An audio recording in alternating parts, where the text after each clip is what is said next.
40 লক্ষ পরিবারের কাছে যেমন ফ্যামিলি কার্ড তুলে দিব, 40 লক্ষ কৃষকের কাছে আমরা কৃষক কার্ড তুলে দিব। আমরা এই দেশের কৃষকদের পাশেও দাঁড়াতে চাই এবং এই যে বর্তমান বাজেট যেটা আমরা কয়েকদিন আগে বাজেট সংসদে উপস্থাপন করেছি, সেই বাজেটে আমরা অর্থ বরাদ্দ করেছি আগামী বছর, এই যে সামনে এখন জুলাই মাস থেকে আগামী 1 বছর পর্যন্ত আমরা বাংলাদেশের 40 লক্ষ কৃষক ভাইয়ের হাতে আমরা কৃষক কার্ড তুলে দেব। ঠিক একইভাবে আগামী 1 বছরে 40 লক্ষ পরিবারের কাছে যেমন ফ্যামিলি কার্ড তুলে দেব, 40 লক্ষ কৃষকের কাছে আমরা কৃষক কার্ড তুলে দিব। প্রিয় ভাই বোনেরা, শুধু তাই নয়, আমরা নির্বাচনের আগে বলেছিলাম যে আমরা এই বাংলাদেশে, আমি মুসলমান, আরেকজন আছেন হিন্দু ভাই, আরেকজন আছেন বৌদ্ধ, আরেকজন আছেন খ্রিস্টান, আমরা বিভিন্ন ধর্মের মানুষ শান্তিতে এই বাংলাদেশে বসবাস করি, হাজার বছরের ঐতিহ্য আমাদের। কিন্তু এই যে আমাদের ধর্মীয় শিক্ষক বা ধর্মীয় গুরু যারা, মসজিদ মাদ্রাসাই হোক, গির্জাই হোক, মন্দির হোক, এখানে যারা আছেন ধর্মীয় ব্যক্তিত্ব বা ধর্মীয় গুরু, এই মানুষগুলো মানবতর জীবন যাপন করেন অনেকে।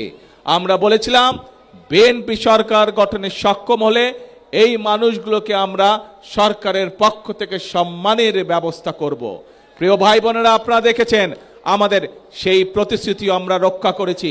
যেভাবে আমরা মায়েদের হাতে ফ্যামিলি কার্ড তুলে দিচ্ছি ধীরে ধীরে, যেভাবে আমরা কৃষক ভাইদের আছে কৃষক কার্ড তুলে দেওয়ার চেষ্টা করছি ধীরে ধীরে, আমরা একইভাবে ইমাম, মুয়াজ্জিম, খতিব সহ অন্যান্য ধর্মের যারা ধর্মীয় গুরু আছেন তাদের হাতেও সম্মানের ব্যবস্থা তুলে দিচ্ছি।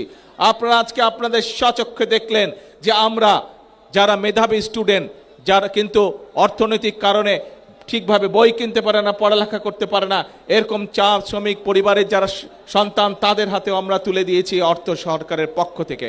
অর্থাৎ আমরা মানুষের পাশে দাঁড়াতে চাই, মানুষকে সহযোগিতা করতে চাই, আমরা দেশকে এগিয়ে নিতে চাই, দেশের ভাগ্য পরিবর্তন করতে চাই, মানুষকে মানুষের ভাগ্যের পরিবর্তন করতে চাই। প্রিয় ভাই বোনেরা,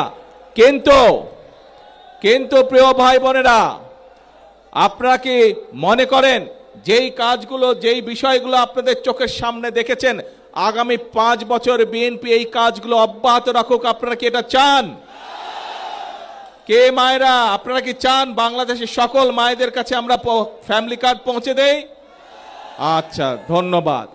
কিন্তু কয়েকদিন ধরে দেখুন পত্র পত্রিকাগুলো, আমরা দেখছি আমরা যেই বাজেট উপস্থাপন করেছি সেই বাজেটের মধ্যে আমরা এই ফ্যামিলি কার্ডের জন্য অর্থ বরাদ্দ রেখেছি। আমরা যে বাজেট উপস্থাপন করেছি সংসদে, সেই বাজেটের মধ্যে আমরা কৃষক কার্ডের জন্য অর্থ বরাদ্দ রেখেছি।